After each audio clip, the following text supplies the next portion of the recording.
All right, now it's Murphy's turn. Murphy Mervs, he craves this. So what I see with a dog like Murphy, where if he's feeling unsure in his environment, this can be his saving grace. So just giving him some structure, providing direction. As long as we're fair and clear with him, he thrives really well in it. So what I mean by both is, so for being fair, I'm not really asking too many hard things. I just want him to be able to heel with me, walk nicely, have good manners. In the beginning, it's pretty hard for them because there's a little bit of a yin and a yang to this exercise. So he has to concentrate more on me as I move than the environment around us. And in the beginning, that first week for most dogs, that's really hard. It's a lot of thinking. It definitely gets easier. It becomes more natural. And sometimes the smarter the dogs, the faster they learn. Sometimes the more anxious dogs tend to crave it than the smarter dogs. So sometimes Livy will push because she's like, I don't really need to do this. And he's more like, I actually really need to do this when I'm anxious. So he concentrates very well, does a good job. He's a good boy. So I'm really loving how he's doing this. And we're just walking in circles, and this basketball court has the kids that were playing the game veered off to the playground. So just working it. The dog's still been playing fetch over there, and there's a couple that have been walking around this trail. We love this park. This is just north of Daybreak, but it's really good as we're just introducing him to this concept of heel. I'm not taking it to the sidewalk yet. We're not worried about mileage.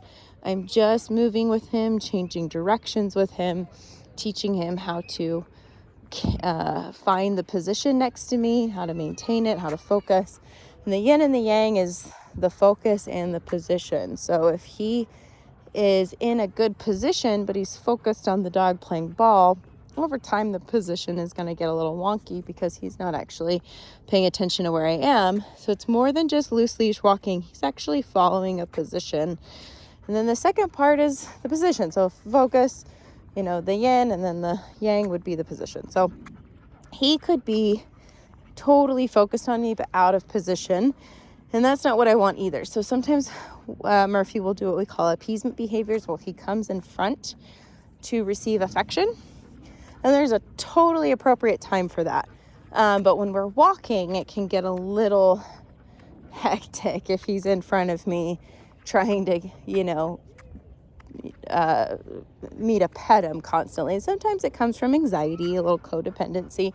He says, I'm anxious about what's going on. So will you soothe this for me by letting me sit at your feet and you give me affection? And I think in small doses, that's okay. But I think this is a bigger way to have him work through some of his stress. So we're just going to have you follow me. You're going to, disengage with the dog over there and re-engage with me. He can be aware of things in his environment. Like he did a double take. Somebody's walking a dog. He did a double take.